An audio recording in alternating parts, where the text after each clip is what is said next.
my wife, Anna, and I had always dreamed of the idyllic life. A cozy little house in the woods, clean, intoxicating air, and a chance to start fresh, far from the endless hum of the metropolis. When we stumbled upon a plot that the real estate agent, with a shrug, called the Silent Tract, we thought fate had smiled upon us. He couldn't even remember why the place had such a strange name, but the price was ridiculously low, and the land was beautiful. Now I understand that we didn't find paradise. We walked into a trap. This isn't your typical ghost story with whales and creaking floorboards. It's something deeper, more ancient. This is a story about how silence, absolute and all-consuming, can come alive, begin to listen, to learn, and how your own echo can come back to take your place. The first few months were pure bliss.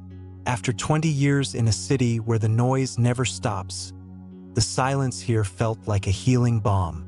It was so dense you could almost touch it. No hum of traffic, no sirens, no shouting neighbors, just the singing of birds, the whisper of wind in the pines, and the beat of our own hearts. Anna was ecstatic. "I can finally hear my own thoughts," she would laugh, spending her days in the garden. But over time, the silence began to change. It was no longer just the absence of sound. It became a presence, heavy, oppressive, like a thick blanket covering our home and our lives. The first alarm bell rang when we decided to get high-speed internet installed. The technician, a cheerful guy in his mid-20s, arrived on a sunny morning and started working on laying cable near the foundation. I went out to offer him some lemonade and saw him frozen, staring at the clumps of earth he had just dug up. His ruddy face had turned as white as a sheet. He wiped his hands on his pants as if he had touched something unclean. "You've got strange soil here," he muttered.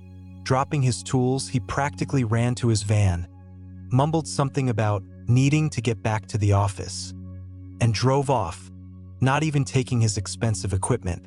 It was only a week later, after persistent calls, that his boss reluctantly explained. Years ago, their company had conducted geological surveys in the area. The soil analysis showed an abnormally low, almost zero level of microbiological activity. Simply put, the earth here was nearly sterile, dead. It had almost none of the bacteria responsible for rot and decomposition. The silence here permeated everything, even the soil itself. Shortly after, I decided to clear out the junk in the basement and, in a far corner, under a pile of old sacks, I stumbled upon a heavy wooden chest. It wasn't locked. Inside lay a time-faded diary. It belonged to the previous owner, a man named Arthur. His entries began with the same delight we had felt. But page by page, his delight gave way to anxiety, and then to outright terror.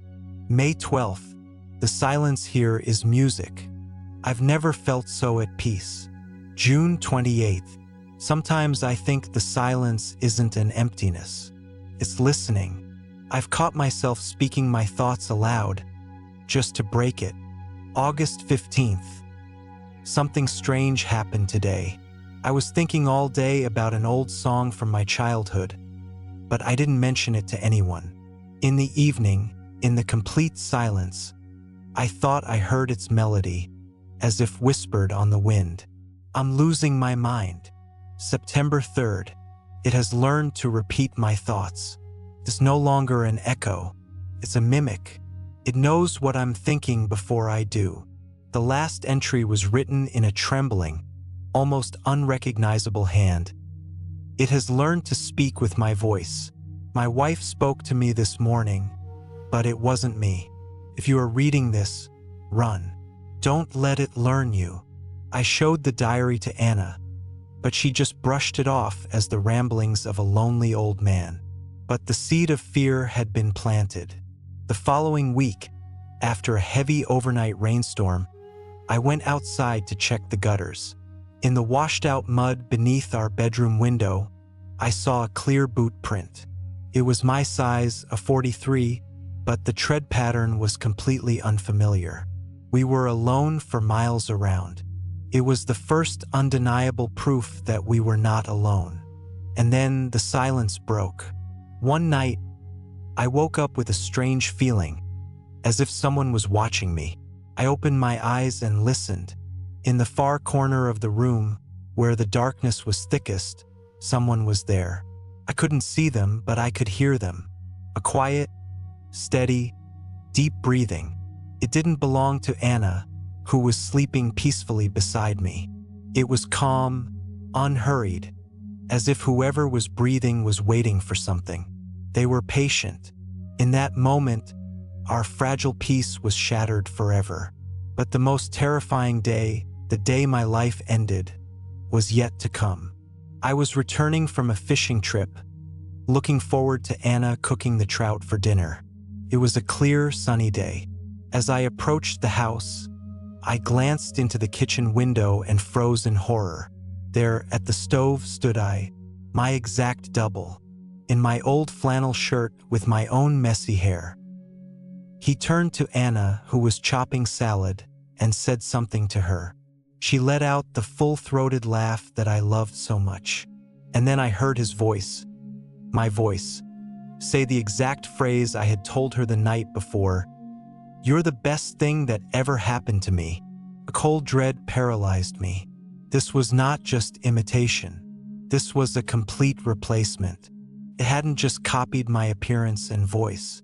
It had stolen my memories, my feelings. I was watching my own life continue without me, right before my eyes. I don't remember how I got to my car and drove away. I just ran without looking back. I couldn't call her. What would I say? And who would answer the phone? I am the last witness to this story. My wife, my home, my life. All of it was taken by a creature born from the dead earth and the all-consuming silence. Now I wander through noisy cities, but the silence finds me everywhere. I am left alone with it, and I know that one day, when I am truly alone, it will speak to me, and it will become my only echo. Like, subscribe, and hit the bell icon so you don't miss the next horrifying story based on real events. Your comments help me keep telling these stories.